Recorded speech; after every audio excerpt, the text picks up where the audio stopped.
уважаеми зрители, още един депутат пожела да ни гостува тази вечер и да говори от сцената на шоуто на канала. И това не е някой редови депутат, а самият Доволен Лидеров. Здравейте, защо пожелахте да говорите пред нашата? Така, значи, още от самото начало вие вече ме обидихте. Току-що казахте, че аз не съм редови депутат, нали това казахте? Да, казах. Така, имахте предвид, че аз не съм редовен, нали така? Не, това имахте предвид, нали? Не, имах предвид само това, което имах предвид, че не сте редови. Така, само нямаме прекъснати. Ме е ясно, вие журналистите, какво точно имате предвид. Нали? Но само да кажа на вас и на вашите колеги, че когато аз съм бил депутат и съм се занимавал с политика, вие още сте стояла права под масата. Ма вие и сега стоите под масата. Видяхме всички, нали? Така, ама вие сте проститутка. Аз казвам ли ви, че вие сте проститутка? Не ви го казвам, аз сте. Щом работите в медия, всички медии сте проститутки, но аз съм все пак тактичен, възпитан човек, такива неща не казвам. Добре, тази палка, кажете, за какво ви е тая палка? Тази палка е защото, макар че живеем в полицейска държава, полицията не си върши работата, освен да слуша, както сме забелязали, разбира се. Така че тази палка ми е да се защита от народната любов и съответно... това прилича на саморазправа, моля. Не, това е само за разправа, така че при първия, който дойде да ми каже нещо, започвам с аргументите. Добре, ма защо дойдохте тук сега, господин Болен Лидеров? Защо?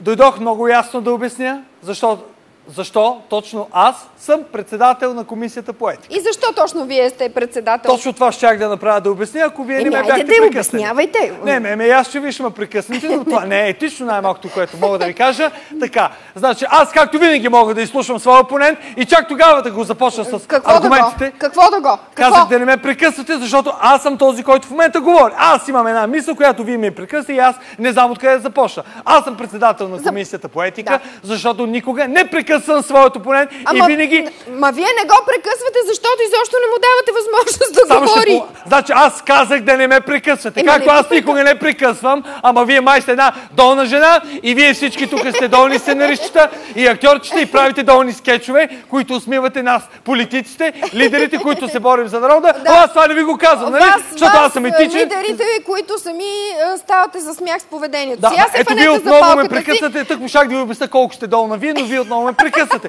Вие сте една лека жена или всъщност мен е ясно. Вие искате да разберете какво означава да се ядоса председателя на комисията по етика. Нали така? Вие това искате да разберете, обаче аз няма да допусна такова нещо да се случи. Не искам, господин Лидеров, спокойно, не искам. Просто дайте да сменим темата. Имам един въпрос от наши зрители, семейство Ганеви, които искат да ви попитат до кога ще продължи тая шизофрения в политиката и няма ли да настъпи един нормален политически процес? Така, ето, сега на семейство Ганеви, разбира се, сега на семейство Ганеви, аз ще им обясня. Спокойно, мило семейство Ганеви, защото аз съм един спокоен и уравновесен политик и няма страшно. Аз знам какво правя. Сега, разбира се, тези интернет лумпени, Ганеви, Маневи и всякакви други, мога да им кажа много да не питат, защото който пита, обикновено разбира това, което не иска да знае. Така че господин Ганев да не разбере кой мангал му е направил на жена му децата и така нататък, където той ги отглежда. Нали така? Обаче аз това не го казвам. Да. Спокойно. Значи не съм приключил и вие отново ме прекъсвате. Аз няма да допусна една магистрална пеперуда тук да ме прекъсва. Няма.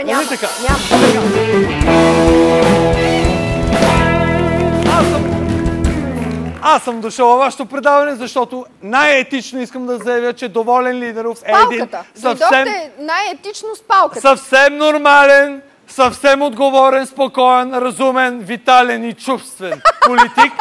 И само ще моля, вашия смях отново събужда в мене такива чувства и вие ме обиждате по този начин. И се почувствах засегнат от това, което вие казахте в момента. Аз всъщност съм казала, извинете, ама трябва... сега вече трябва да ви кажа нещо. Извинете, но трябва да ви прекъсна за реклами. Такива няма да ги имаме. Казах да не ме прекъсвате нито вие, нито вашите реклами, които монополистите плащат, нито парламентарния контрол може да ме прекъсне. Доволен Лидеров няма контрол и Доволен Лидеров ще говори колко колкото иска и ще свърши, когато иска. Елате тук, не съм свършил. Елате тук, не съм свършил. Ама вие кога ще свършите? Когато аз искам да свърша. Ма вие кога искате да свършите, когато изкажа всичко, което искам казвам. Аз ако съм в публичен дом, аз казвам кога да свърша. Ма я си хванете палката. Вие медиите, ако тая палка не е за вас, а е за всички, които имат аргументи против мене. Не, моля ви се, дръжте се здраво за палката си. Вие сте купен журналистка. И замете да свършите най-накрая. Аз се моля за вас.